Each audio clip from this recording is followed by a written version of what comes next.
welcome to another Novak report, and on this video we're going to take a look at when I'm in the 2023 Mercedes Benz EQS SUV. What does all that mean? Well, EQ, of course, is their all-electric lineup.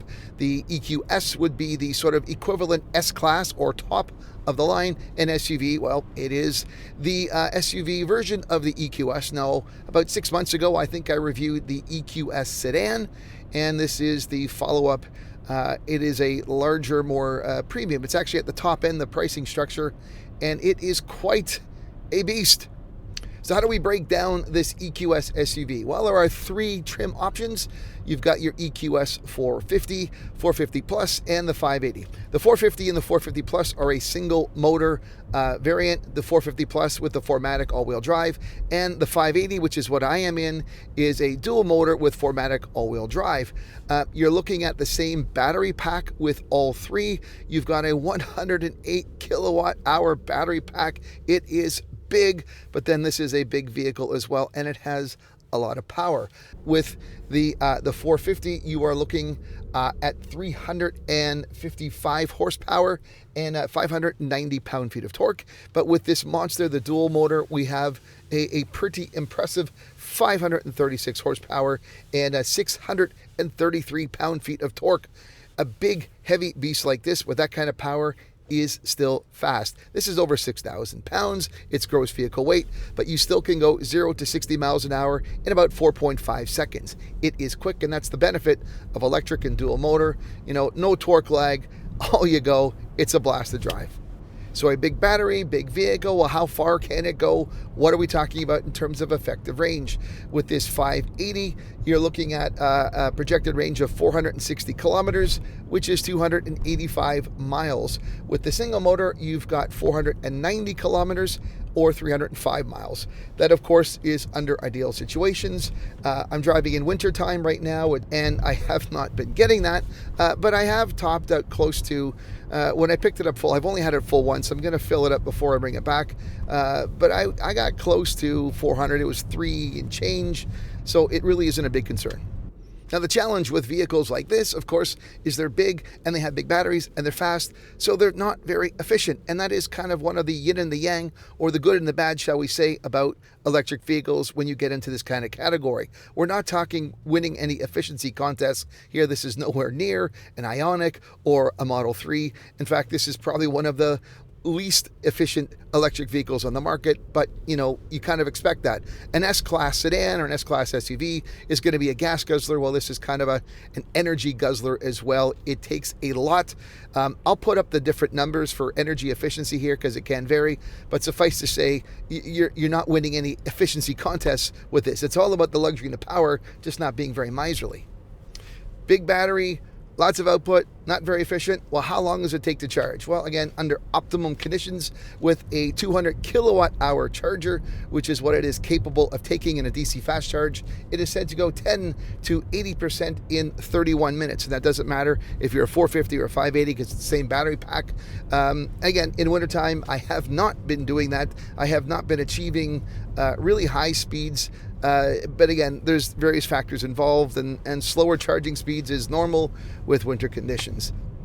Preconditioning is always important, and with this vehicle, you can do that. The way this vehicle works is you put into the navigation system where you want to head towards a charger. It will recognize that and precondition the battery so that when you get there, it's optimized. So at least in that respect, you know that even in winter conditions, you're going to get probably the best charging speed available, all factors considered.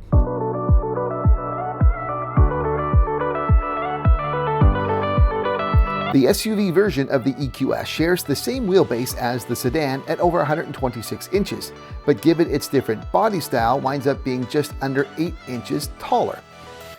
Just as with the sedan, the overall exterior design is distinctively made for the electronic propulsion that the EQS provides. The silhouette of the EQS SUV reveals a far more aerodynamic design that is found in an S-Class SUV. But aerodynamics play a more significant role with electric vehicles, given that reduced drag increases overall range, so the look really should come as no surprise. With no engine under the hood, EV grille space offers opportunities for designers to create new features or distinctive character elements and the three-dimensional star pattern found in the black panel radiator grille on the EQS is a good representation of that.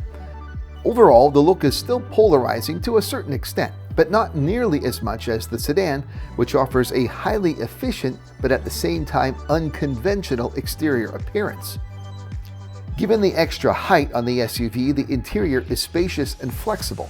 While total passenger volume figures aren't available, the EQS SUV has enough interior room to offer an optional third row of seating and room for 7.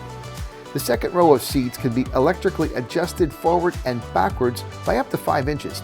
The benefit to this is that second row passengers can be afforded as much as 37.8 inches of legroom. And given that the second row seats can be adjusted, the amount of cargo space can vary as well. In a traditional 5-seat configuration, the cargo area can be as little as 22.7 cubic feet when maximum second row legroom is needed, and all the way up to 31 cubic feet with seats moved forward. Seats can be lowered into a 40-20-40 ratio. With second row seats down, you'll be afforded 74.2 cubic feet of cargo space, but that reduces to 71.3 cubic feet if you went with the 3-row 7-seat optional configuration. Front seats are well bolstered and comfortable. Heated and cooled seats are standard with 4-way lumbar support and luxury headrests that are among the most comfortable on the market. Also available are multi-contoured front seats with massage functions. There are optional high-resolution screens for second-row passengers. However, they tend to protrude out a bit, where it does come off as being closer than I might enjoy having it. While being inside a Mercedes is enjoyable at any time of day, I particularly enjoy driving this EQS SUV at night.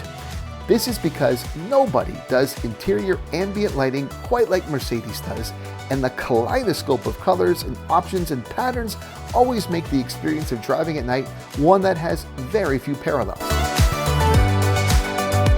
This EQS SUV, just like the sedan, features the MBUX Hyperscreen. It is a massive frontage, multiple screens encased under glass, and you have, I mean, really, when I've had people in here, it's that spaceship, that cockpit effect. You have LCD screens for driver, a massive center screen, and even an LCD screen for passengers. And it's good because you're talking about, well, there's so many distractions, the ability of passengers, and even in the second row, in the middle seat where the cup holder would be, there is a little tablet where people in the second row can control features such as climate and ambient lighting.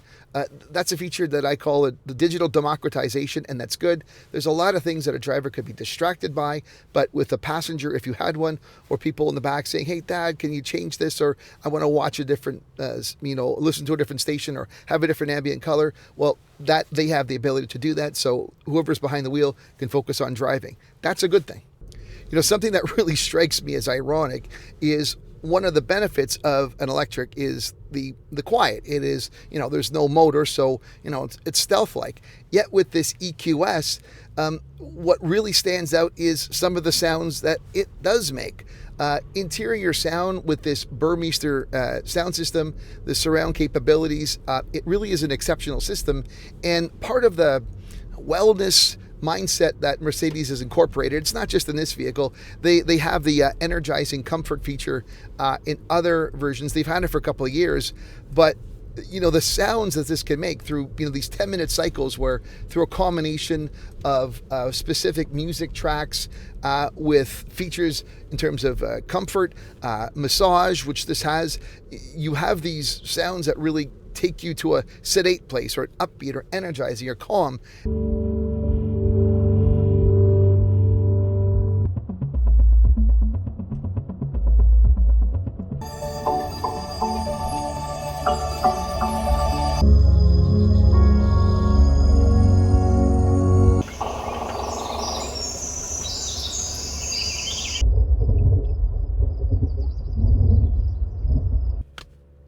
I think to gauge whether this is a vehicle you would love or loathe, it really is depending upon what your expectations are.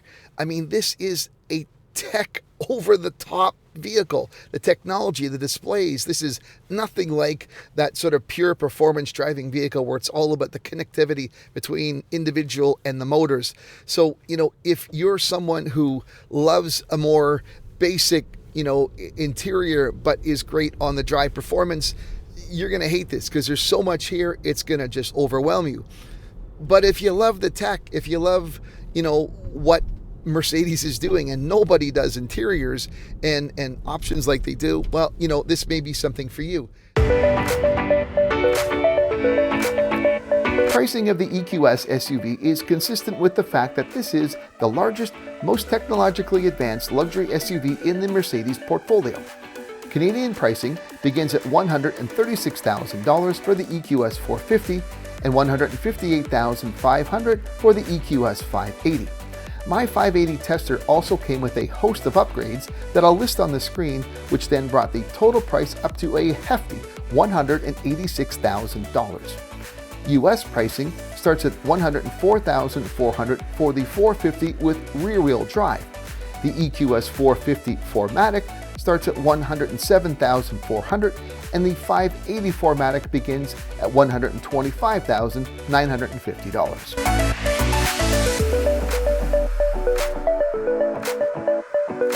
Overall, this large luxury electric SUV is a true signature offering from Mercedes that is chock full of technological wonder and trusted Mercedes capability. This is a showpiece vehicle that represents the brand well, and while it may offer too much innovation or space-age engineering and design for some, it nonetheless is a statement vehicle that I really enjoyed getting to spend a week driving around in. It's clearly not designed for everyone, but then again, what model of vehicle could ever make that claim? If you're not subscribed to the Novak Report on YouTube, please consider doing so. And if you are subscribed, be sure to ring the bell to be notified of each time I upload something new. And that's my look at the 2023 Mercedes Benz EQS 580 4MATIC SUV. I hope you enjoyed it. I'm Eric Novak. Thanks for watching.